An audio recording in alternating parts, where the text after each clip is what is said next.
You're listening to From a Certain Point Askew, the only Star Wars podcast to exclusively cover the Book of Boba Fett for Disney Plus. I am Jason the Ginger Jedi Guy, broadcasting live from inside Wookiee Studios. I'm not alone. Please allow me to introduce your favorite wretched scum, scoundrels, and smugglers. Neighbor Cole from Corellia, first one up, 2 houses down. Welcome to the show. Yeah, that's me. Did you get permission from Kathleen Kennedy to say Disney Plus? Yeah. Like Super Bowl. And that's why we're exclusive. She called. Oh, you guys are exclusive? Well, it was more. Well, yeah, that's what I was getting at. What? Yes, we are exclusive. What does producer Kyle think about that? Well, she's all right with it, you know. Just Tuesdays, you know. Does she dress up like a Twi'lek? Well, so far she has, but every week she's promised something different. I'm waiting for Slave Kennedy. It hasn't happened yet. Pictured for immediately John Kennedy dressed up as a slave. I don't know why. Okay. My thoughts seem to wander. I need to focus them a bit. Right. Thank you, Jason, the Ginger Jedi guy. Mm-hmm. Thanks for having me on the show. I appreciate your patronage and your hospitality, as always. It was a lonely trek down here, 2 houses down. How's the weather? It's not bad. No? I hear we're getting a really bad storm. It's coming. It's going to be like Hoth by the time you go home. Yep. I'm going to need to, get my ice speeders out and see if I can get I'll see you in hell! So I'm going to yell at you when you leave. We do have a deck officer coming in. We do. Coming in. You mean a dick officer? Yeah. Well, he could. I don't know if he's the dick or the deck, but he's going to slide right under that, the door that's... If it's not a DM's, it's our door. It's the door that's closing on the planet Hoth. Mm-hmm. When Chewie does the Wookiee growl, whatever. The mournful one when Han's going out. Yeah, when he's worried about him. Yeah, that's the one. Yeah, his whimper. Just trying to the paint... Wookiee whimper. I'm doing a really good job of painting a beautiful scene for the audience. For those of you who've never seen Star Wars, can you see it? Can you see the deck officer? He's right there. No, he's our lovely third micer. We love having him on the show, and he's our resident impressionist as well. That's right. Oh, yeah. I haven't done an impression in a while. We've got a new series here, so maybe we're going to get one. We're bringing it back. Yeah. Welcome, Mart. Or Darth Matthews. Or Darth Matthews, yeah. Whatever you want to call him. Hello, gentlemen, and Happy New Year to you. Okay. I know right what he's doing, too. Nobody can see my arm gestures. It helped that you were flagging the arms back and forth. You should do that voice when you want to reference the the spreadsheet. Gentlemen, one moment, please, if you will. Note line 7 Whenever he on wants the to spreadsheet. talk down to us. Yeah. Yeah. Good sir, have you reviewed the notes for this? You owe me a tribute. There is but one matter that remains unattended. You forgot to use the bullet numbering. I wish Fennec would have shot him. He was pissing me off. Yeah, Don't let that dude leave. I was getting pissed too. Oh, good to be here, guys. It is actually pretty horrible weather here too, although it just started to clear out. But we got hammered with snow and stuff, which we're not accustomed to. We're not built out there in the Portland area. You're not used to more than 1 inch of snow a year. We get like maybe a few inches, and it happens once or twice, and that's it. So it's usually sounds like pretty light. what your lady friend gets every year. Okay. Oh wow, that's rude, sir. I'm going to kill you. Yeah, we're under an advisory until 1 p.m. on Saturday. Mm. I hate snow. Anyway. It's like we're like 30 minutes. We're past 1 p.m. on Saturday. What are you talking about? I don't know. It's 6 p.m. Maybe it's Sunday. Snow to me is like sand to Anakin. So I feel the same way. I hate it. I really do. The older I get, I have no use for it. All I do is drive through that sludge. It damn near kills us 30 times a year on our way to work. I'm done with it. I'm ready to be I see, like, the last 2 years or so, it's like, oh, yeah, Snowbird makes sense. Going down south somewhere for the season, Yeah. You're going to have to move the Wookiee Poo Studios to Florida. Where I go, Wookiee Poo goes. I don't mind the snow, to be honest with you. I just don't like to drive long distances in it. So if I had a local job here in GR and I had to make a 10, 15-minute commute, I wouldn't mind the winter at all. But just the hour ice road trucker we have an hour and 10-minute drive on a normal good weather day. We've had 3-hour drives because of the weather going one way, and then we lose sleep, have to then wake up earlier and plan for another 3-hour drive. So yeah, Anyways, listeners, thank you for caring for us. Yeah, and we are a Star Wars podcast, believe it or not.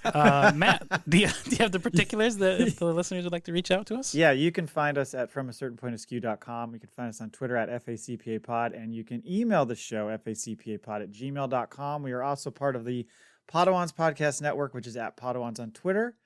And also, this is going on through Friday. I just want to remind people that we're supporting that book fundraiser from the folks at Clashing Sabers. And so through Friday, January 7th, you can make a contribution if you go to https://rallyup.com/revenge of the reader. I have such a hard time reading URLs. I don't know why. But you go there for more details. Basically, you make a donation. They're trying to get Star Wars books into schools, and then you get entries into a raffle. You can win cool stuff like signed books and artwork and all that kind of thing. And also, you can get for every $10 you donate, you will get entered an extra entry into our lightsaber giveaway for the Book of Boba series. That's right. Also, Dave, thank you very much for coming on last episode, Dave, Darth Flamingus. He is going to match up to $200, so that's a no-brainer. You got to get out there and do that. That's pretty amazing. Do that by Friday. Have we had any receipts? Anybody chime in and be like, hey, I put $10 down? Nobody's flagged anything for me, so let's get on it, folks. I did talk to the Clashing Sabers guys and just said, just let us know, and I'll probably reach out to them to get a little bit of information if they get some more. But I think they're only like halfway there or something like that, so gotta keep going for them. And as a reminder on that giveaway, just what we set up last week, you can win a lightsaber from Dave. He's going to custom make it whatever color you want. Maybe even put in some fun sounds that we give him. Who knows? I love that he messaged us the other day and said, hey, if you guys want to record some sounds, I'll put it in there. I was like, what's he talking about? Oh, yeah, that's right. We made a joke about. Just making noises like crazy. Yeah. Fart noise. When it turns off, fart noise. So if you want to enter that, just tweet about the show or quote tweet one of our episode tweets. You can get an entry. You can email us for the Maul Bag, which we did get one this week. And then you can also rate and review the show. Just flag it for me, and then I'll give you the entries. And of course, if you donate, you get entries for that too. Oh, one quick note on that. Yeah. Did you see the little Twitter exchange when I reached out and said, "Hey, Blue Leader, we need proof of life on the darksaber"? Yeah. Did you see that display? That was pretty sweet. A little mounted. Yeah, it's darksaber and a lightsaber. Yeah. Yep. Awesome. Oh no, I didn't see that. I'll have to check my Twitter. Yeah. I'll forward it to you. So shout out to you. Okay, on the show today, of course, the meat and the potatoes is our Book of Boba Fett Episode 1 coverage. But before that, we're going to hit a question of the week. What's in the box? We've got some news, Tales of the Jedi, what's filming at Pinewood, and no Boba for Solo. That's their news. Like I mentioned, the Book of Boba Fett, we'll be talking about that in depth. Look forward to it. We're going to wrap up with a Maul Bag. We've got one email. So shout out to the one and the only person who sent us a Maul Bag next week. If you did not send one this week, you're responsible for sending one next week. Thank you for listening to the show. Then we'll end with a FACPAtoid. So question of the week. So last week we shared a somewhat true FACPAtoid about Boba fighting Luke shortly after A New Hope on Tatooine. And in the fight, a box at Kenobi's house marked for Luke, I assume that's just in Sharpie, flew across and knocked Boba out, saving Luke from sure death. So my question, what's in the box? Yeah. What is in the box? You looked it up. You've got the answer. Brian Fett, he had a comment he shared. He said, a Haynes maintenance guide for Obi-Wan's lightsaber. How else do you explain how his new one looks like Obi-Wan's, which we barely saw because there were spare parts in Kenobi's home? So that's his theory. Okay. What kind of manual did he say? A Haynes? A Haynes maintenance guide. Oh, okay. It's like those when you go to AutoZone, and you buy that book for your car. It's the whole maintenance guide, the blueprints and shit. Have you ever done that? You can get that? one of those for your lightsaber. I've never done that. Mine always came with the vehicle. Oh, really? Yeah, your book. No, it's like a fixer guide. You never seen those? They're like 500-page catalog books, and you can fix everything in your car. A real page turner. Yeah, it sure is. Yep. I feel like you plotted that one on me. I was taking a drink of some. I almost did a spit take on that one. Did you guys have thoughts on what's in the box? Didn't we discuss that last week? We were kind of wondering what it was. Well, we did a little bit. Between the fact that you guys thought that I'd made the whole thing up, but when it said for Luke, I assumed Kenobi was just like, okay, here's Dad's lightsaber. When he gets old enough, I'll give it to him. Maybe there was like a piece of, one of his fingers burnt off, something to remember his dad by. I feel like Obi-Wan had the forethought and the foresight to say, Luke's probably going to lose his hand. So what I'm going to do, since I was there when he was birthed, I'm going to save the umbilical cord and the cord blood. So he kept it in the box. And now, Palpatine's not the only motherfucker who can clone shit. That's true. So he's going to grow him a hand on the back of a little... stem cells. What is the fucking swamp? You bullseye him with your T-16 back home. Swamp rat? Womp rat. Womp rat. Yeah, bullseye womp rat. He's going to grow him a hand on the back of a womp rat. Like when you grow an ear on the back of a mouse? Yeah, exactly. Okay, all right. Yeah. I like that. It just comes to me as I'm using You the are toilet. a brilliant man. Give me creative control. I need it. I figured there was just a note in there that maybe Luke missed, and it was like, hey, by the way, that beautiful princess, you don't have a shot, man. That's your She's a sister? Yeah, like the whole time you never looked in the box. He never looked to see that it was his sister. It's full of IOUs. I owe you one explanation about your father. It's going to be very vague and from a certain point of view. Yeah, exactly. The box said for Luke, and then if you would have spun around and looked to the other side, it said spoilers. My bad on your dad, but he was being a dick. Yeah. Or he's just a grave robber. He went back and like exhumed Padme and stole all the jewelry off of Oh. her dead corpse. This is not the Kenobi I loved. Are they going to cover that in the series this year? Yeah. I don't know. He's in there. You get to see his little nanny cam. He pulls it out of the box. Hello there. It's a little little necklace. All right. News? Yeah, let's do some news. So a few things. These are all kind of rumorish. So the first one, we got this from Bespin Bulletin, and it showed some images of this like Lucasfilm crew holiday gift package, which included a bunch of projects listed on it that are upcoming. So Andor, Book of Boba, Kenobi, also some of the other stuff, Indiana Jones 5, Willow, etc. And it also had something called Tales of the Jedi. And I don't know, are you familiar with this comic series, Jay? That A little bit. It's like Old Republic stuff, right? It was a Dark Yeah. Horse comic book series. I heard it was really popular.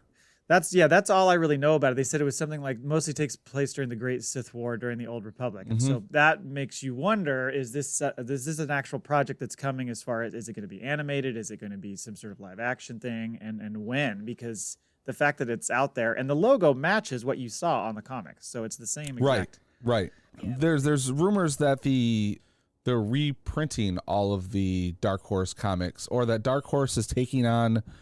Is it reprinting, or they're actually going to have a new series? Which is weird because Marvel is now, the publisher for all the Star Wars comics. So Right. I'm not sure why Dark Horse is, other than maybe there's something where that title is still owned by them. They have the rights to produce. So, and they're starting to, we've had rumors over the last few weeks about there's going to be Old Republic content, New Republic, stuff like that. So maybe, usually when something gears up and is coming out soon, they try to start putting those types of books out.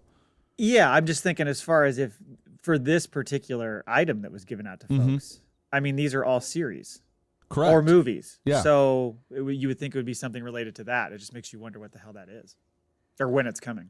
We have a Dark Horse brewery in Detroit, so maybe there's a good marketing opportunity for them. There we go. Let's see if we can connect the two. Or Katy Perry and Juicy J, the Dark Horse song. No? Okay. I don't know what you're talking about. Right over my head. Not a lot of pop culture fans in this room. You lost me at Katy Perry. Coming at you like a dark horse. No, that song? Oh, No. that sounds familiar. Keep going. No, I'm good. Okay. All done? I got it out of my system. Also on the rumor front is another series. This was from Fantha Tracks, and they were reporting that production started back in November at Pinewood Studios on a new series. And the thinking is that it's Star Wars related. It wasn't necessarily noted that, but they were like, it lines up with everything else. But they said the project, quote, has practical sets that are visually distinct from previous live action productions. So it would make you think that, well, one, is this legit? And two, is this just like a different era production that they're putting together? And it's got a bunch of practical sets, which, oftentimes can mean series as well. But a lot of times practical sets are done for the movies. Yeah. So is this the beginning of that movie project that's going to replace Rogue Squadron in that 2023 slot? Well, why aren't these two rumors maybe connected? They could be. If they've got all this stuff built and they're working on something, and then that Tales of the Jedi is on there, rumored, along with the rest of them, maybe they are shooting something in secret. Yep. So maybe. And do you think it's a series or a movie? I mean, if it's Tales, I don't know. There was one of the things I read was it was pre-production on the Acolyte is what they're gearing up for. They were doing like test shots and stuff like that, because that's usually there's some before they go into filming, there's a lot of pre-work done. So, and that would fit the Acolyte takes place in hundreds of years before, 300 years we're working on, right? So it's end of that era, so it's only it's like 100 years or something. I can't remember, but either way, they could be that. They're not supposed to film that though. I don't think until May, right? something's that's when filming. Yeah. I think that's when it's starting. Just keep filming. The That's all I imagery say. in this article is like phenomenal. That looks really good. Let me like see it. The looks like a satellite coming down out of space, and then a group of like there's a Jedi with a lightsaber sitting there chilling, like a group of them. It's kind of like that's a lot of mystery. New Republic, isn't it supposed to be that image? It could be. I didn't really delve into it, but it's New Republic or High Republic? That's what I meant. High Republic. High Republic. Yeah. I think that's what that's from. Yeah. Anyway, so it sounds like something's coming. We just don't know what, but it's just some fun rumor talk. Also, so there's this one bit that was in a New York Times interview with Jonathan Kasdan where he was interviewed and asked about Solo. Mm-hmm. And he said, when he was referring to Boba Fett and Solo, he said, quote, Boba was always off limits because he was in development elsewhere. And of course, there was a lot of talk about a Fett movie being in the works at the time, right? Which all lines up with that. But it made me think there was meant to be crossover, at least in their mind, with Solo. So it kind of makes you feel like, stuff that we've been rumoring as far as Book of Boba goes. Will we see how many characters and will we see characters from that Solo series or Solo movie? I think a lot of times the ideas that they've had that when they bring in new creators, they still try to carry over some of that stuff. Right. So I wouldn't be surprised if we see.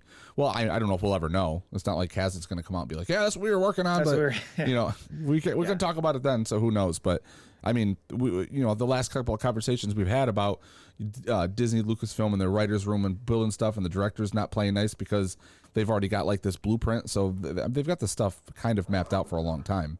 Yeah, I still think we're going to see Kira. I think there's a good chance we see Kira in this series that we're going to. I think so too. Well, I mean, they've already got her shooting Secret Wars or Secret Invasion with Marvel, right? So she's in the studio somewhere. I'm not sure if I don't remember where they're filming that. If that's Atlanta or if that's in London. I'm not sure. Yeah, so she's already. I mean, she's working for the company, right? So they're just gonna be like throwing a jet either way and be like, all right, or hey, look, you happen to be around a camera, film this scene. We're gonna send it over to London. Yep. Change your hair color back to brunette. Yeah. So we could see Kira with what's the name of that gang? Is it Crimson Dawn? Mm-hmm. Is that right? We could see them like if he comes in as like looking for missions or something. If Boba has to go and do some sort of mission throughout the galaxy, and like maybe he's like the. So you're talking like one of the flashbacks, or you're talking going forward from Book of Boba, right? We're talking because this is after Jedi, right? Well, going forward, more than anything, he's just going to have to at some point he's going to have to meet with the heads of the other syndicates. Right? Right, and one of those could be Crimson Dawn, right? Yes. So, I don't know. I think that's what people are hoping for and expecting or rumoring is that's when we'll see her. I feel like they'll do like how they had those episodes where the Bad Batch were running the missions for Sid, and maybe he's gonna get tied in with doing missions for just kind of filler episodes. Remember we were always kind of complaining about that. Yeah. I wonder if they'll go that route or not. I don't know. I think it's more of like a locking horns, less doing stuff for her, and more like we're stepping on each other's territories here. Locking horns. You don't like that? This reminds me of Big Trouble in Little China. Rem butts his head against the fence. Horns become entangled. Well, speaking of Book of Boba, should we get into this shit? Yeah. Can you give me about 45 minutes? I got to go watch it real quick. Liar. Uh-huh. It's been a full year, and I was thinking about it as I was sitting down to watch it. I was like, God, it's been a full year since we've had any live action. Yeah. First of all, Robert Rodriguez, you are a liar because you said that everything we saw in the trailer was going to be in the first half of this first episode, and that is not true. There are things that we did not see. Mm-hmm. We did see a lot of that, but we didn't see everything there.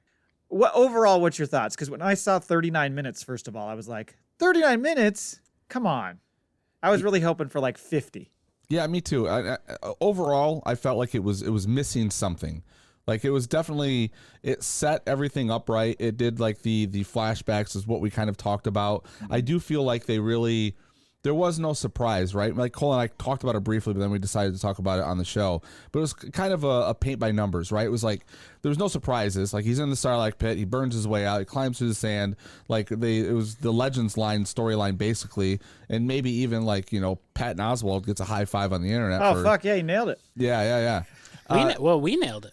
Like I don't know. I think I want to say I was trying to take credit for it, but I remember all three of us were talking, and we said he's gonna escape the Sarlacc pit some way. Then he's gonna get looted by Jawas. Yes. And then he's gonna be like taken in by the Tusken Raiders to either as a slave or to survive, or because he comes out with that. What is it? The Kukri stick, whatever the hell the name of that thing is. And you see one of them holding that. Yep. So we called exactly what was going to happen. Like we were 100% right on what that was. Yeah. So. Remember how Jay said that they were going to probably hold the Sarlacc pit thing over till the end of the year? He nailed that. Yeah, he was completely wrong. No, they're not going to get that out of the way right I off the bat. love it. It's just like, let's just do this right now. I know. We're going to spend 14 seconds on it. Let's move on with the story. Also, because I'm on official flamethrower watch, how did he get out of the Sarlacc pit? Right, There guys? you go. See? Yeah. Did you roll your eyes right away? No, I was like, yeah. I like the flamethrower has made its comeuppance. Like it's I now did a like fucking weapon. crawls his way over to the stormtrooper and pulls the oxygen thing, gets a good breath or two. Oh, that was kind of cool. So when I've watched it, and let's do play-by-play here in a minute, but Yeah. when I watched the whole thing, I kind of was almost like fidgeting in my seat, and I got done, and my first feeling was a little uneasy and a little worried about the series. Me too. Then I kind of stopped and thought about it a little bit, and then I watched it again, and I felt better about it. And I kind of finally was like, you know what? It is a total setup episode. It's a catch up. Here's the thing: we're setting the tone for the rest of the series. It's really more of just not a ton of huge events happen, and I think that's what we get spoiled with sometimes with some of these series like The Mandalorian, where it's like, hey, Grogu shows up at the end of the first fucking episode, and you're like, what? And I think they purposely went the other way with that, which I think we were expecting. So it was kind of at first, getting away from it. So setup aside, the setup episode feel and everything that happened and backstory filler and all the stuff, I thought that this was really fucking clunky. I don't know if it was the costume design. I don't know if it was the way they decided to do the fight choreography. I don't know, but like I watched it the second time and I had the first uneasy feeling like you did, Matt, and I watched it back the second time and I said that did not make it any better, and it almost made it worse because I kept noticing more and more. You mean As the we'll fight go choreography, through, like when they're attacked with So when the he- assassins with the shields? Well, yeah, and they're very like I don't know, they're very clunky. Their movements are very clunky. It's not smooth flowing. They try to like do a couple cool things. Fennec going after him and doing the hardcore parkour. Yeah. Going through the streets of Tatooine on the rooftops. That was cool. Yeah. Yep. It just didn't seem like the martial arts was smooth to me. It didn't seem like the fight with, fucking the monster from fucking Godzilla that came out of the fucking ground. Lord Goro from Mortal Kombat 2. All of a sudden he's fucking got forearms. I mean, that looked like trash to me. Like it looked like somebody in a monster suit. It looked terrible. I think that was intentional. Okay, maybe, but I took umbrage with a lot of. Okay. The storyline was cool. The backstory, him being dressed like Julius Caesar by the droids, like yeah. putting his gauntlets on and his whole and the whole boom. Are we supposed to be like impressed right now? He's got some idiotic droids like putting his shit on. I think so. No, I mean whatever. It's Rodriguez and his guitar, man. I don't know. It's throwing me off. Okay. I think those are valid points, and that's why I was kind of holding off on being too judgy about the first episode, just because I was like, let's see what we see in episode 2. Yeah. And if it's a lot more of what we saw in episode 1, I'll be a little concerned, because like you said, there are parts that just felt like there was something a little off. There was something weird about the pacing or something. I don't know what it was. Yeah. It didn't quite 100% work.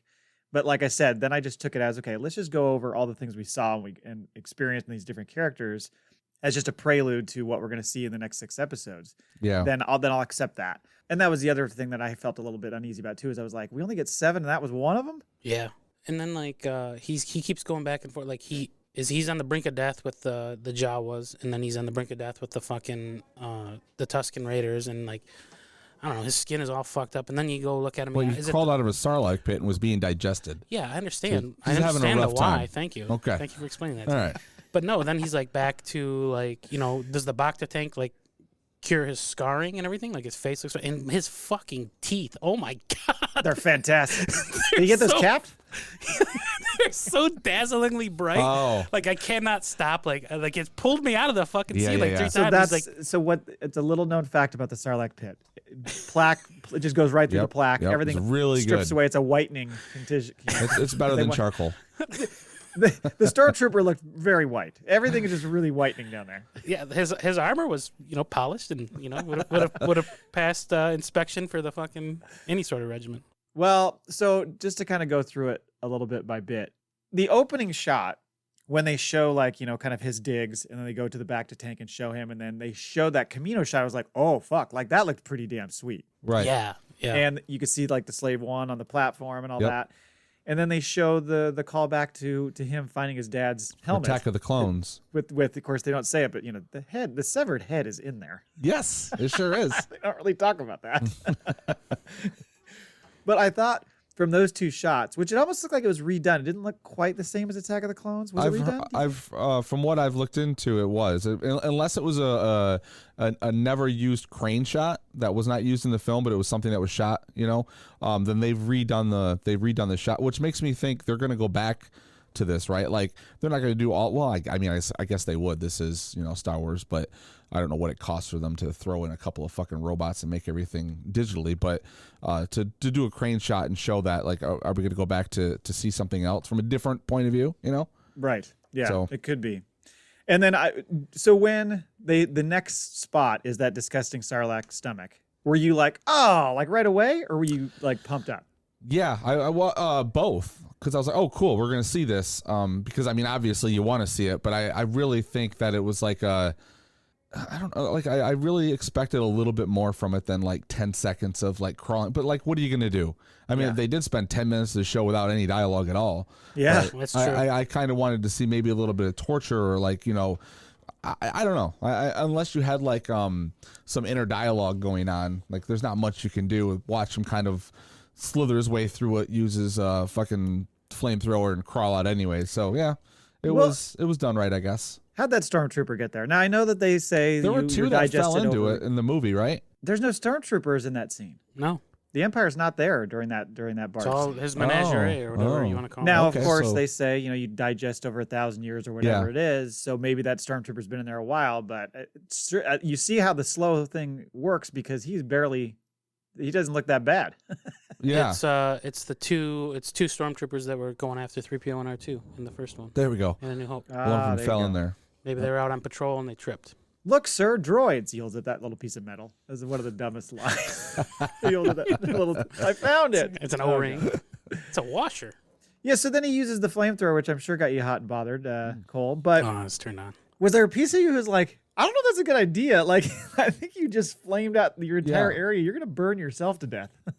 Or maybe there's some built-up gas in the stomach area. You might not want to ignite it. A little methane in there. Yeah. Oops! Accidentally hit the small intestine. The Sarlacc stomach looked like a fucking octopus. I'm like, that looked right. Ugh. No, the more I'm thinking about it, man, I don't know. I just was not excited about the way this was done. I don't know.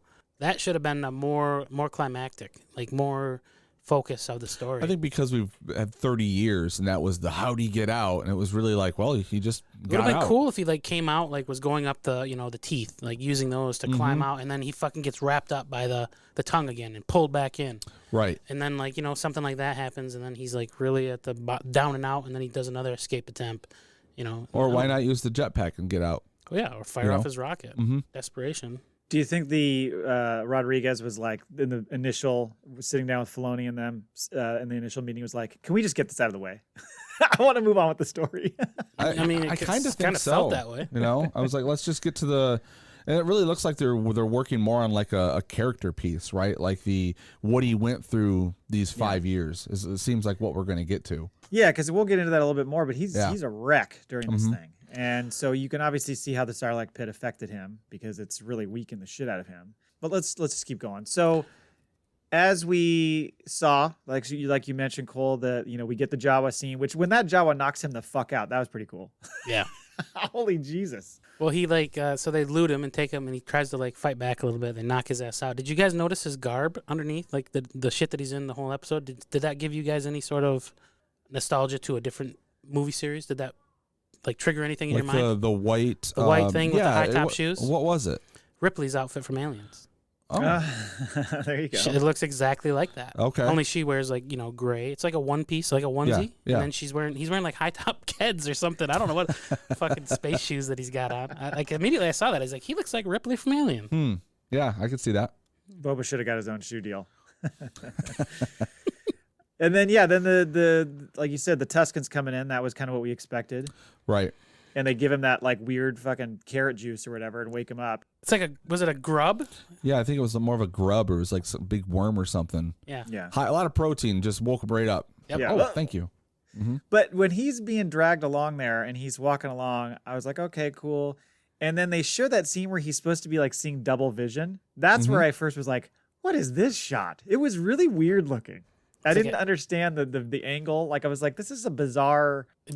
He was behind the sort bantha. of a blurring. I didn't find any problem with that. I mean, that was a little weird, like almost like a HUD display from Halo 2, right? Yeah. Like that, it gave me that vibe. But also, I'm like, man, these banthas are real motherfuckers. Or not the banthas, the Tusken Raiders are real motherfuckers. Yeah. Like, you couldn't just throw him over the pommel of your saddle and like carry him. No, he's a slave. You got to drag his ass Yeah, through a oh, yeah. sandstorm. Yeah. Well, and that's why the beauty of it is once he actually falls, it's like perfect. You're not like getting dragged through dirt or concrete. It's just sand. So just let him tote you along for a ride. Yeah, but you've ever had sand in your underwear, Matt? It's coarse. Yeah. It gets everywhere. It does get everywhere. All nooks and crannies. He's already got bad skin, so now it's just like fluffing it right off. Oh man, when they roll him over, his skin, his head looks disgusting. That guy needs some moisturizer. He needs some Noxzema. For sure. So then he goes back to the camp, and then we get the like adolescent Tusken, who, by the way, is played by Jimmy Kimmel's nephew. Oh yeah.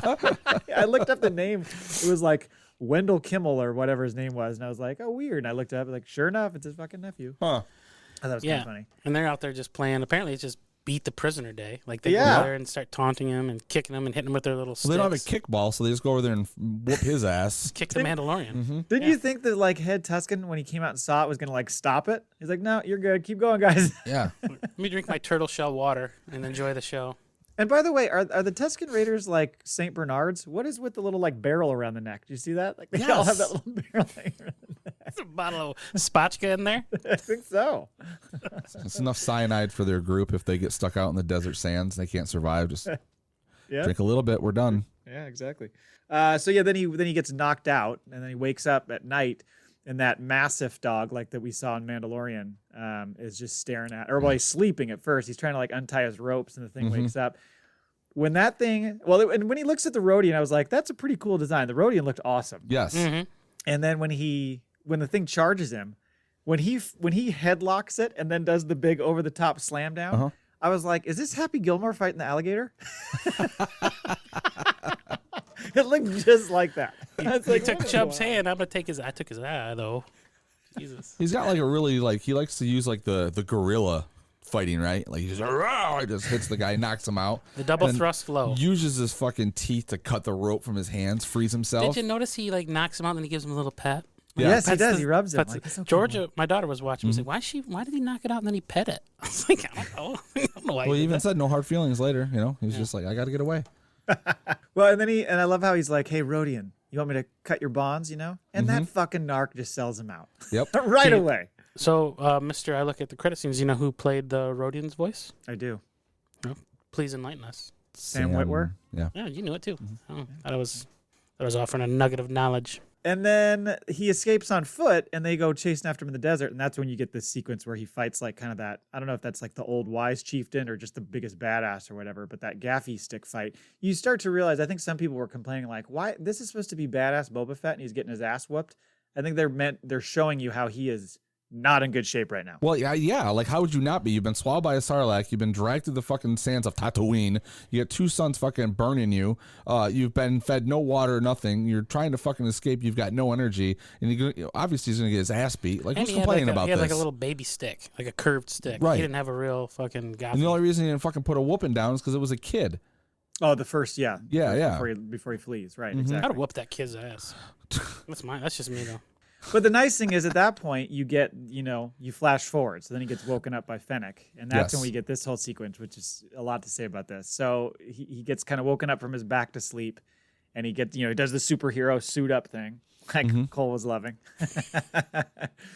Then he goes out there to the throne room and he's receiving all these people paying tributes. Yes. And the droid, do you know who that droid is? Yeah, he's the one in Return of the Jedi that's burning the Gonk droid's feet. Yes. Yeah. Oh, okay. Yeah. He's the torture droid. His name is 8D8. Which makes sense for later on. He starts talking when he brings in the Gamorreans, right? Yeah. Right. And he wants to torture him. He wanted to torture him. His first inclination. He's got a little panache for It was torture. pretty funny because he was like, well, sir, this is what we do here. I'm like, this droid has feelings. Well, that scene always cracked me up in Return of the Jedi because it's like, why is a droid expressing pain for getting branded on the feet? Yeah. It's a droid. Like, what is going on here? Yeah. The voice of that, by the way, do you know who the voice is on 88? I saw something, but I don't remember who that is. It's Matt Berry or Matthew Berry. He's a British comedian actor. He was in the IT Crowd. He's also in. I did read about that. He's one of the head guys in What We Do in the Shadows, the television show. Right. Yeah. Yep. Yeah. He's so fucking funny. Anyway, so then the Aqualish gives them cash, and they're like, okay. Mm-hmm. And then that's when you get the humor. Did you catch any of that? The Balchinian, the guy with the nutsack for the chin. Yeah. The first, yeah. But he's like, did you catch any of that? She's like, something about friendship. yeah. Yeah, so he's that. receiving his vassals are all coming in to offer support, and then you kind of get. I think this is important, right? Sort of like the mafia, right? Where like everyone has to pay their due to be, taken care of. And let your grandchild be a masculine one. Mm-hmm. What do they call it? Was it a tribute? Tribute. Yes. A tribute. Yeah. So then you get Doc Strassi, right? Yep. Who's the Trandoshan? Comes in. He's got a Wookiee pelt. Yeah, he gives him something, and it's is this what? So did you catch? They're saying it's Mos Espa. Mos Espa. Is that must be? Did I miss that or something? Mos Espa is another town on Tatooine. Yeah. So is that's what we were speculating it was going to be. We thought. Yeah. I think we thought it was going to be Mos Espa, Okay. given all the other ones. Yeah. So that's the city. Okay, good. Yeah, and the Trandoshan, he looked kind of silly. But did you see the voice on that one? No, I did not. Just get your guitar out. It's Robert Rodriguez. Yes. Oh, perfect. Jesus, I think he's gonna be important later on. He kind of got. They said a little line of dialogue, like even when they give a friendly warning, or something friendly is always like a warning with a Trandoshan. So I think they're gonna. Oh, right. They're gonna tangle at some point later on in the season. Yeah, he said, "May you never leave Mos Espa." He's like, "What do you mean by that?" Yeah, yes. And that's when they say something about, we really need a protocol droid. Yes. They can't understand anything. And I was like, oh, well, okay, here we go. Who are they bringing in? Yeah, they're not going to bring in 3PO. With the red arm. So then you get Mayor Mock Shays. Although, well, that's who's announced, but it's actually the representative who keeps doing his hand-waving motion. That's got to be your Halloween fucking costume. Oh God, it got so frustrating at times. So Mock Shays is got to be the Ithorian. That's the assumption is that the Thorian that we don't end up seeing until later is got to be the mayor, and so this is just his kind of representative. Mm-hmm. And when this guy came in, I was like, is he an illusionist? Like, what is his deal? It's just so bizarre the way he handled himself. I was like waiting for him to do magic tricks. It's sort of like this whole episode reminds me of like the old version, the stories of was it not Lawrence of Arabia or what's the Michael Douglas I'm Spartan or whatever. And Spartacus. Yes, like that. Like it's this guy who goes through everything.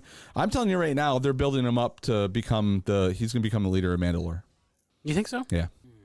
All right, I like it. Let's do it right now. All right. Let's call it. Sorry, Favloni, I gave it away. He's like, damn it. Yeah. Those guys figured it out again. John, we got to do some rewrites. Or kill them. But I love how he's like, the whole confusion over the tribute. He's like, so about that tribute. He's like, I don't understand. And he's like, I'm the crime lord. He's supposed to pay me. Yes. I love that line. Yeah, very awkwardly. I don't want to step on any toes here. But It's like he hasn't thought this through yet. Mm. He just went with the kill, and he's like, this is all falling my way. Yeah. Now he's got to actually do something about it. Right. And then I love how Fennec is just immediately hair trigger. Want me to shoot him? Like, Yep. no, we can't shoot him. Is that a She's no? going to be like that all the time. Yes, that's I a know. no. Uh-huh. He's going to have to kind of rein her in a bit. And then you get the Gamorreans, which we'll see them a little bit later. It shows them being kind of badasses, which I kind of liked, because they look so fucking helpless in Return of the Jedi. Right. Yeah. Well, and we saw in The Mandalorian, we saw them That's whooping true. each other's asses. So They were more fit. Yeah. They were more fit then, yeah. They were the Gamorreans from Mandalorian versus the Gamorreans from Return of the Jedi. They were bare chested, had a bandolier. They didn't have a fur coat and big ass stomach on them. They kind of looked like a bit more fit. CrossFit version. CrossFit Gamorreans. Gamorreans. Okay. But they were Jabba's Gamorreans. That's what they Yes. were saying. That they work for Jabba, they work for Bib. Mm-hmm. What is their loyalty to exactly? Because they're good from one to the next. Do they just need leadership? I guess that's what they're looking for. They want somebody to believe in. No, but you're right. I think the way the droid says it is like they wouldn't give up. Like they essentially, even though their master died, they were still like, we're still his Yes. boys. You know what I mean? So and that's why the droid's like, you should probably torture him. I think the droid maybe have gotten a little uploaded from some of Chopper's like hard drive. Exactly. So yeah, so they pledge their loyalty to him, which you're like, yeah, you need bodyguards, man. It can't just be you and Fennec. You need a crew, like if you're gonna rule this area. Which I feel like they're quickly learning. Yeah. They also threw out a little like the title of Daimyo, which is a feudal Japanese warlord, which I thought was kind of interesting because that doesn't really fit correctly, in my opinion. He's not like a warlord. He's more of a gangster, more of a like an underworld boss. I'm not as versed in feudal Japan, but I'll take your word for it. But a lot of Star Wars takes their cue from feudal Japan as well. So, well, they did a lot of the old Seven Samurai Japanese. Yeah, Kurosawa stuff. Kurosawa Right. Yep. Yeah. So then we go to Mos Espa and we get to the sanctuary, which I think we all want to visit, don't we? Which is like the Ritz Carlton of fucking cantinas, man. That's the fucking hottest fucking Twi'lek I've seen so far. Yeah. I was getting a little. The guy who's all buffed. Yeah, that one. Yeah, right. The green one. Yeah. He was hot. Can I wash your helmet? I want him to polish my armor. Oh my God. Yeah, when polish my he helmet. says, yeah, would you like your helmet serviced and cleaned? And Fennec immediately goes, no. And he's like, yes. Like, Boba's like, absolutely. Yeah, which one can I choose? Yeah, I can barely see out of this thing. Put a little Windex on the visor, will you? What do you mean by serviced? Right. And what Which helmet? Yeah, exactly. Yeah. But first of all, how the fuck is Max Rebo alive? The elephant piano player? He was on the barge. Yeah. How are all these people making it off the barge? He made it off the barge. Bib made it off the barge. Was there a secret scene where they snuck out the back door when all that shit was going down? I don't get it. Must have jumped into the sand. There was a rescue at some point, you know. Max Rebo jumped. Have you seen that guy? Maybe when Princess Leia choked out Jabba, he while that was happening, he kind of made off during the chaos. There's a deleted scene where he's slowly He's backing fucking up, waddling. Yeah. Like Homer in the bushes. trying to grab his piano, like get that out the door. Leave the piano, Max. He's clutching his keyboard to his chest, just looking around in the corner. You can't. Maybe they were like small little lifeboats, like on the Titanic. You know, the barge just had a few of There them. you They go. were, yeah, It was on the they were other letting them side. off. It was on that other side. Exactly. That's why I didn't see it. I get it. Did you guys see the cluttered up like remnants of the barge when he was pulling out of the Sarlacc pit? I was like, oh, that's the barge that they blew up. Yep. You'd think that the Jawas would go over there and loot too. Maybe they did. They didn't show it. Right. They you probably go had and already check to cleaned see. that place out the previous day. Yep. Clearly, the droids are welcome at the sanctuary because Yes. you got a droid playing the drums, and he's got a fucking symbol on the top of his head, and you've got astromechs serving drinks. And there was another one dealing cards. They were playing Sabacc or whatever. Right, exactly. Yeah. Droids run that place. The one transporter droid that Pee Wee Herman voices. Oh, yeah, right. Yep. Good Yeah. point. I forgot about that. But I love the vibe of the place. It's much more open air than Oga's cantina or whatever cantina Yeah. is. And I thought the fact that it's like doubles as a casino and a brothel, it's all Yep. good. Yeah. Did you guys catch the he refused to be carried in on a litter type of a thing? Yes. And he was very very stiff necked. I about walk that. in my own 2 feet. And she mentions it too. She's like, "Oh, I didn't see your litter." She's like, "Where was it?" And he's like, "I made my way on my own feet, or whatever." This gleaming. He's a very proud slave. Yeah, when Fennec was throwing that out there, like, you really should be in a litter. Like, what are you talking about? But then you get Madam Jennifer Beals, a.k.a. Garsa Fwip. That's a name.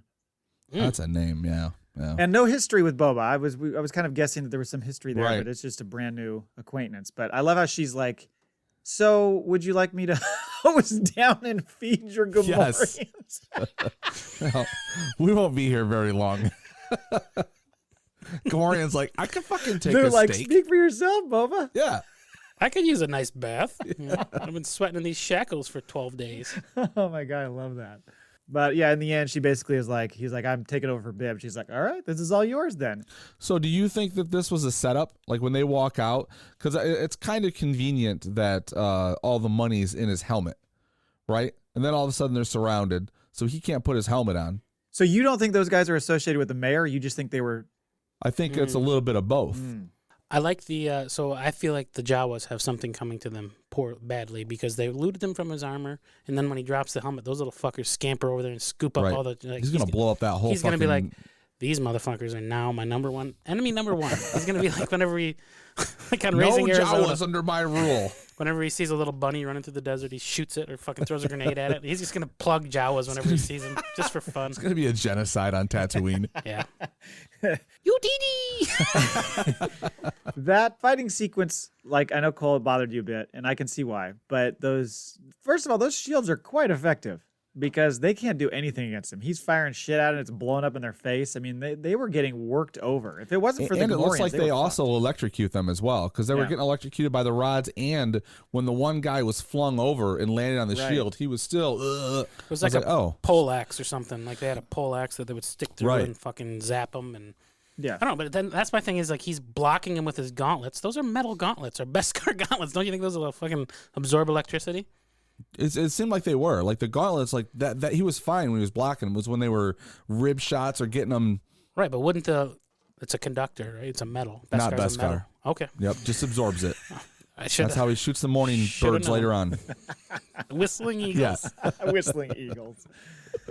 Yeah, but clearly he's taking a toll. I mean, he and Fennec are getting their asses kicked. And to be fair, they both are like AARP members. But still, they should not be getting worked over quite as much as they are by these two guys. And then the Gamorreans come in and are just like, beat the fuck out of them. This is when you get to see the Gamorreans look good. I like that. Yeah, and then you're like, okay, they do serve a purpose. But here I think like, now here's my question. Now he's taken down. He's like, Gamorreans, take me back to my bacta tank, right? Is there something like, do you think this is, I wonder if this is like they're trying to show like, he continually has to be like recharged. I think so. Yeah. And I don't know if it's like for life or if it's just like he's still going through rehab essentially from what or both, just because he's so old. He's had, he was hurt so bad. Like if he doesn't get recharged, he's going to die. I wonder if we're going to it's like he's got like some type of Star Wars cancer. But we don't see that in The Mandalorian. Like he whoops the shit out of all the stormtroopers. True. And he doesn't need to go back to the bacta tank. Now, granted, he doesn't take much damage there. He's just kicking their ass. But I thought that made me think like we don't see any of that action in The Mandalorian. So how reliant is he, or is it just kind of his backup and ongoing, health plan for his body? Yeah, right. It's like him at the spa. Exactly. Gotta go once a month. I think it might be. So I don't know. I like you said, Cole. I think that the parkour stuff was cool. Like I love, by the way, the fact that they're finally like kind of getting even with all those ninjas, and then he like shoots the fucking wrist rocket and blows that one up. Then turns to Fennec and is like, "Hey, we need him alive." What you just blew that guy up. Gotta grab that one. He's a lot closer. I think he was telling her if she's chasing one of them, like they need someone to answer for this, right? So because she clearly is like, well, I only need one. Fucking. And if you watch the second time I'm watching, I was watching on my TV, so I had better sound. And when she hits him, you hear him sort of thump, hit the ground as she's already talking to the other guy. I was laughing. That was a cool sequence, though. I thought that was a cool sequence, like her chasing him and then getting that guy. And obviously, that's what we're going to see next. I would assume next episode. There's the shots we saw in the trailer of her like dragging that guy around, the guy that she had captured. So he's going to be a part of that next episode. I was pretty impressed with like they built a pretty big set for that city, like to be doing the rooftop jumps and stuff. I'm like, I think we're sticking around Tatooine for another episode or two. Or there's a lot. They put a lot of money into that. It seems. Yeah. Although they could use it for Kenobi as well. So. Exactly. I bet you there's some dual purpose there. Yep. So then he gets him back to the bacta tank, and that's when we get it's like a vessel for the flashback. It is for the flashbacks. Yeah. And so then we kind of get the rest of the story with the Tusken Raiders, what exactly was the game plan, letting the like child Tusken take the guy who just escaped and the Rodian? I mean, granted, he's got that dog with him, but still it's like, hey, go get fucking water coconuts. Sort of like a rite of passage kind of thing, right? Absolutely. I felt like that was he had to prove his own against his tribe. Become a man type of a thing. Or and ascend in the hierarchy, whatever they have there. Because even if he fucks up, either he's going to die, the kid, or he's like, the guy's not going to get away. He can't go anywhere. He's in the middle of the desert. Yeah. So no risk. I kind of forgot about this, but I got a lot of similarity between the way the Tusken Raiders in this episode dressed and Emphas Nest from Solo, right? Yeah. They kind of seemed like they were in the same garb, almost. Like the weird chains hanging off. And maybe it's just because their faces were covered, maybe, too. But they didn't look like the Tusken Raiders from A New Hope. But the ones in Mandalorian did, right? Didn't they kind of look more like the A New Hope? Yeah. I thought so. Yeah. Or episode 2, right? There's Tusken Raiders in there as well when Right. he goes in there and he kills them all. Yeah. So first they come upon that homestead, and they see the I biker forgot gang. about that. Yeah, and then they're out there just tagging, graffitiing Yeah, the exactly. nice little.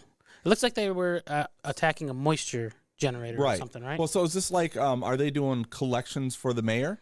You know, like you owe the mayor this, they didn't have it, so they're fucking nuking the place and they're tagging it, let it know, like, hey, we were here. Double J. Yeah, like everybody else. Yeah, and I was wondering I was going to look that up. I don't know if that's a new symbol in the Star Wars lore. I wasn't sure about the symbol, and I don't know that anybody knows who those creatures are. I don't think they're familiar to anybody. So we'll have to see who they end up being. Clearly, we see them in the trailer more, so we're going to see them later. But are they just their own little biker Creatures. gang, or are they working for somebody else, like you said?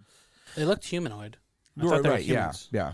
Well, I think we're going to see And them soon. also like it's very, very reminiscent of what happens to Aunt Beru. Right. It is similar. In fact, a lot of Yeah. people, I think that was their first thought was, is this Luke's house? Like, no, it's not Luke's house. Yeah, right. Yeah. Like, years later. All right. Somebody else moved in. And nobody's here. Yeah, really bad luck in this fucking sand glue. We should get Just kick these skeletons to the side. We'll move right in. a montage of the droids cleaning the blaster scoring, the carbon scoring off of the fucking igloo. We can do anything. We got if tenants work moving in on together. Sunday. Hurry up. Airbnb it. So then they go to find these water coconuts or whatever, and the Rodian is just finding them like crazy. He just keeps digging them one after the other. And then Boba finally gets one and is like, fuck this, I'm going to take a drink. And that's when the kid gets mad at him. And he's like, man, I need some water, all right? Yep. And then I love how the kid just grabs it and like just pours it out in the desert. Like, fuck you. Stared him in the eyes. Pour out some liquor and I reminisce. Feeds it to the whatever that little fucking lizard Massive. monster is. Yeah, massive, yeah, right. And then I like how Boba's yelling at the Rodian, like, you fucked up our escape, man. We had this. That Rodian's a little bitch though, for real. Yeah. Like he gets what's coming to him. He sure does. Did you hear what he called Boba? Sleemo. No. He's like, Yeah, I heard it. blah, blah, Yeah, blah, I blah, heard it. Sleemo, which we saw that in Rebels. You've seen that other Yeah. places. Yeah. But yeah, then he finds the claws. Did you immediately think Great Dragon? I did. Yep. I mean, immediately, yeah, but then I thought, well, that's going to be like, what is it, baby crate dragon? Yeah. Because, you know. I don't know what the fuck that beast is. It was what do you call it? Half horse, half man. Centaur? Horse, It was- ass man. I thought I was Centaur? watching, like, what's the, not Wrath of the Titans, but the. Clash of the Titans? Yeah. Yeah. It was very Ray Harryhausen-esque, like it was almost stop motion clay and shit at first. But watching it again, there was like, it looked like they melded. Like there was a little bit of that. And I don't know if they did the CGI to have it look like that, but there was definitely, some of it was, you know, actual like latex monster creature, and then some of it looked very like CGI, like when it was running after him, it went down on all four, and you know, so like it was a mix of things. I thought it was the first time I was like, okay, this is like clearly they're going after Harryhausen and they're not even trying to hide it. But then watching it again, I was like, it was a mixture, which kind of doesn't play right with the technology they have today. It looks a little weird, but Looked like I like how they try to use some of the old to make it look like A New Hope. Yeah, no, I can see that.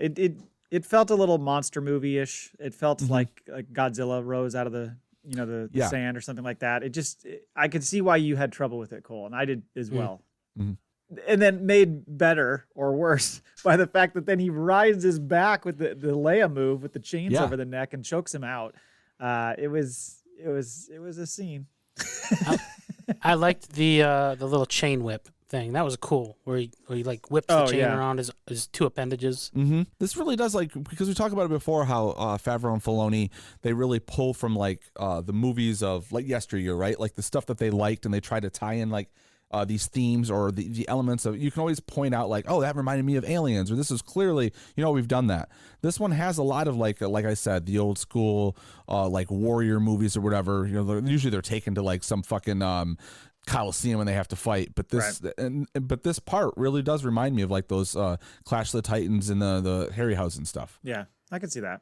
So to me, it was purposeful. But yeah, I mean, cheesy, sure, but I kind of enjoyed it if that's their point. Right. I was just gonna say he makes his way back to the Tusken village, and they got the head on a pedestal, right? It runs in, and everyone's congratulating the adolescent Tusken Raider. Trying to claim that he got it. Yeah, right. Like all he did really was provide distraction, Right. and then Well, he stabbed the fucker in its foot. yeah, that's true. He did. He saved Boba because Boba was about to get Yeah. killed. Yep. Yeah. Yeah, he had his fucking neck. He was gonna. Yeah. So this show kind of ends on the point where like the chief Tusken dude just hands him a little cup of coconut water. It fucking ends on him taking a drink. I was like, okay, either you had nowhere to go or that's some fucking ballsy shit. We know they'll be back next week. He's like, sip, fade to black. Also, Like, motherfucker. You got to show off those teeth at the end, you know? You got to end on a high note. Fucking, hey, those teeth. I can't get past those teeth. Put No? the helmet on. I can't do it anymore. Like, he's just fucking, he looks so fake, and they're like sparkling in the Tatooine, the two sons of Tatooine. Now, do you think he, between, it was, I guess, the year, whatever, 6 months it took, however the distance was between when they shot him in Mandalorian and Boba Fett, he did a little working out. Looks like the belly went down. It did. Like, he's not ripped, but he is like barrel-chested, like strong, like old man. When he's like 50s muscle man strong, right? when she wakes him up and he sits up from the back of the tank, you're like, oh yeah, like he was looking way more fit than he was in Mandalorian for sure. Yes. A little more svelte. Mm-hmm. Yeah. So he's been hitting the gym, CrossFit, like you said. Right. Yeah. Nothing else to do when he's not in the back of the tank. He's in the gym. He's on the keto. I wonder if that slug that he ate There we was go. ketogenic. That's probably what woke him right up. Just pure fat. Fueled him. But yeah, you're right. I mean, it's certainly the way they leave it was just like, as the music's building toward the end there, and he's drinking, you're like, that's gonna be it, isn't it? They're gonna cut it right here. Yes. And you're like, come on. So I think it did a good job in leaving you wanting the next episode. And I've seen some people say like, if this was like a binge situation where you're watching all these episodes together, you probably wouldn't think much of the fact that they end like that. But having to wait another week to get the next episode after we waited a year is like, oh, come on. Like it left you definitely wanting more. Yeah. Yeah. I feel like next episode is going to be him assimilating into the Tusken. Like he gets a pass. He gets a pass with the Tuskens. He's I think so. A friend to the Raider. You know what I mean? Like, and it's going to show him how to learning all sorts of Well, staff tricks. some way, if they're like story structure wise, whatever is happening with him and the Tusken Raiders is going to tie into how he deals with things as a leader. You right? would think so. They're not going to show that for nothing. Right. What do you think about them possibly, giving us a peek behind their masks to see what's under there? I don't want to see that. Just like I don't want to see what the Jawas look like if they took off their hoods. I don't need to see that. Okay. All right. If there's anything less than horrific, I don't want to see it. Yeah, I kind of like that they're like that's the view you get of them is just these little hooded creatures with these eyes. Yeah. So with the Tuskens, it almost becomes their face. You know what I mean? Just that gear. Right. Yeah. I don't know if I need to see what's underneath. Their language is very difficult to speak because it sounds like you're gasping for air. It's all like, Yeah. It's like, oh God, it made me choke just doing that. That's pretty good. That's pretty damn good. Look who's dying over there. That's hard to do. There's always one of those too. That's like screams. He's holding the staff. Yeah. Tune in for more impressions, folks. Yeah. Well, so I want to talk a little bit about just kind of what we didn't see, what we think is coming next. You mentioned a few of those things. One of the things we didn't see is that Sophie Thatcher character that the punk rider. girl that rides Yeah. it on the bike that came in kind of in some of the later trailers.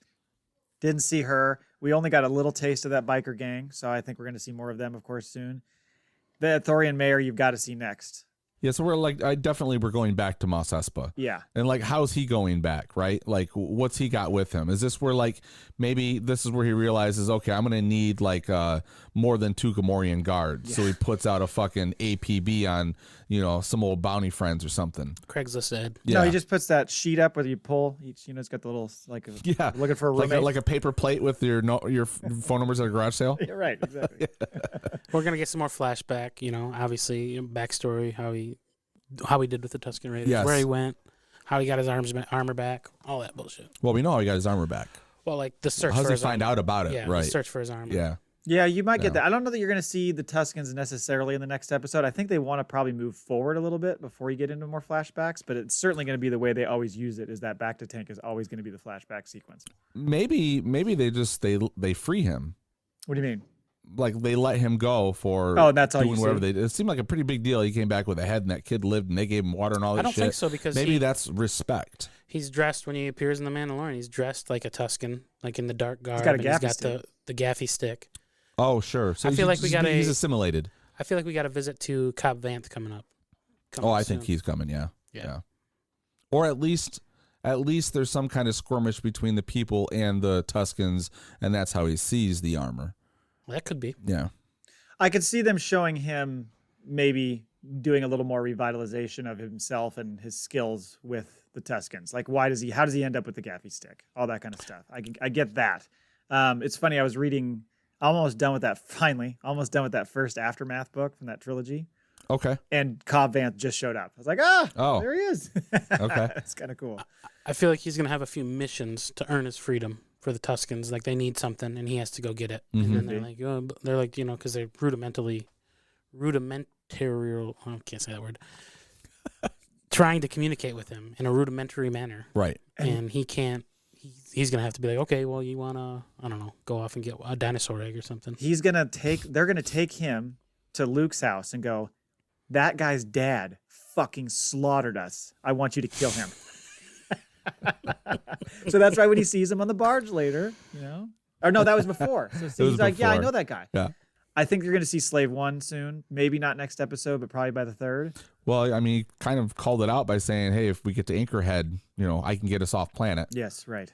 So we know his ship's there. Yep. I think that was kind of all I had. I just think the episode's going to open with Fennec dragging that guy through the gates because we saw that in the trailer, and they're just going to go from there. I'm real excited to see the Ithorian and see how that whole thing plays out. I hope they keep him around a while. But some people are thinking, like, is he just reporting to somebody higher up? Is he just a middleman, and then the real bad is going to be the person that he reports to? I think so. Yeah, could be. I mean, because, like, how much power did Bib 14 really have? Yeah. So maybe people are already like encroaching on that whole thing and trying to take over, and unbeknownst to Boba, who thinks she's just taken over an already thriving fucking empire, they were already kind of under siege. Yeah, there's some holes. Mm-hmm. Yep. Yeah, the finances aren't in order. They're more in the red than they are in the blue. Right. Who's got the book? Needs to do a total money makeover. Where's their accountant? I hope it's another one of these guys who does the accounting, the Yeah. hands guy. Or maybe a torture droid that has been reprogrammed to run Excel.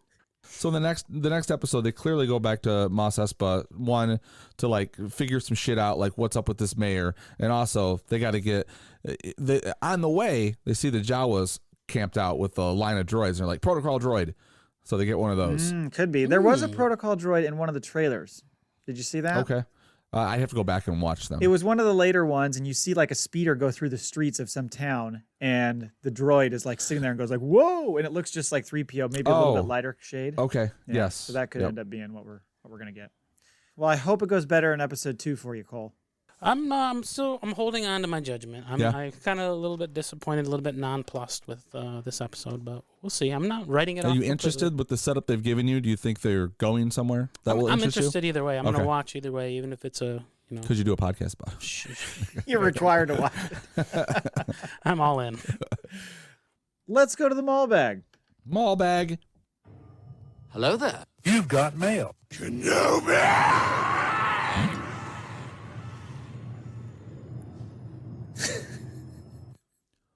One whole email in our Maul Bag. Yeah, come on, people. FACPApod@gmail.com. Send in your Maul Bag entries. And for this entry, our person here is going to get an entry into the lightsaber giveaway. Yes. So good job, you.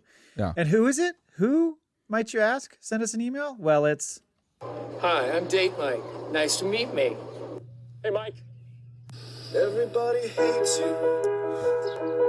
Everybody wishes that you were dead. I feel like it's not true this week.